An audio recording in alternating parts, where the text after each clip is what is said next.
हमारे इस चैनल के सभी वीडियोस को देखने के लिए लाल बटन दबाकर सब्सक्राइब करें और लेटेस्ट अपडेट पाने के लिए घंटी के निशान को दबाएं।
शीतल भैया हमारे बड़े भाई हजारों हजार पुरस्कार अतना प्रेम रहल बा जाने का हम लोग सबके बताई। फिर लड्डू भैया हाथी वाला के चार चुरावला के ऊपर फिर बबनी की तरफ से पुरस्कार। बबनी लोग पढ़ लिख के बाप महतारी के पगड़ी के लाज रखी है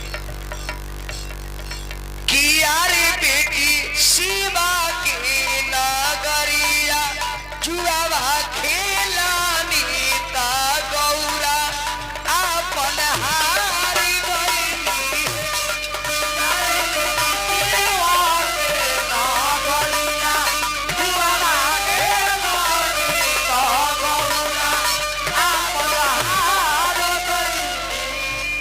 तारी पापा गोइया बछरुआ कहना हारी गईनी बेटी आपन हारी गईनी अरे पापा गोइया बछरुआ कहना हारी तो बेटी आपन हार गईनी तारी बेटी गोइया रे बछरुआ घर के लक्ष्मी ता तू बेटी पराया रहलू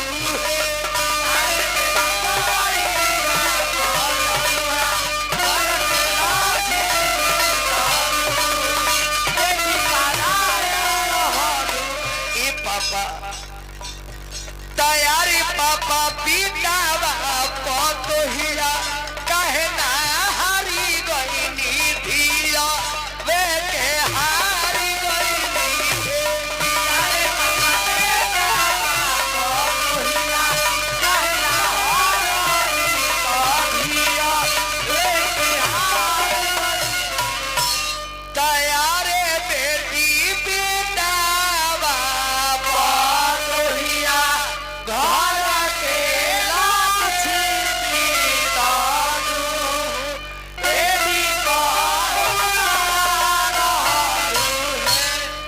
फिर पूजा कमेटी के तरफ से लाखों लाख पुरस्कार।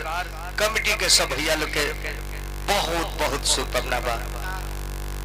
ए जी देखी ना बाप महतारी के करेजवा कांपे लागेला, पंडित जी के जनेऊ कांपे लगेला, थरिया लोटा भी आंगन में कांपे लगेला।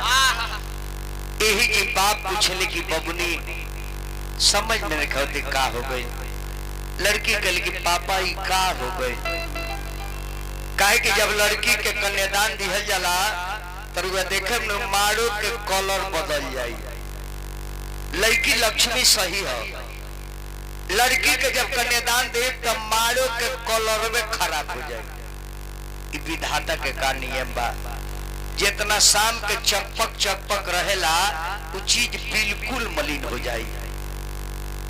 जैसे हमने के दुर्गा जी के मूर्ति बनाई ले आज जब हमार माई बहन दुर्गा जी के खोइचा देती है तब दुर्गा जी के मूर्ति बदल जाए। मोहम्मद भाई के जैसे तजिया चौका पर धरला चौक पर तो ओ बरा के रौनक देख ले, आ गंवारा जब घूम देला तो ओ बरा के रौनक देख ले। ये प्राकृतिक आज भी बा, कौन शक्ति बजाना से दुनिया चल रहा बा, एकरा के माने के बारी। हिंदू मोहम्मदन में विशेष अंतर नहीं है। राम और रहीम एक हमें नाम बदल जाए, काम दुनिया जाना के उहे बा। ये मंदिर में मूर्ति खड़ा बा, मस्जिद में मूर्ति पड़ा बा। एक खड़ी है एक पड़ी है, एक खड़ी है एक पड़ी है, एक निरंकार है एक साकार है, और दोनों के काम एक के खड़ा पर चुनरी चढ़ेला, पड़ल पर चादर चढ़ेला। बात है महादेव पर गंगा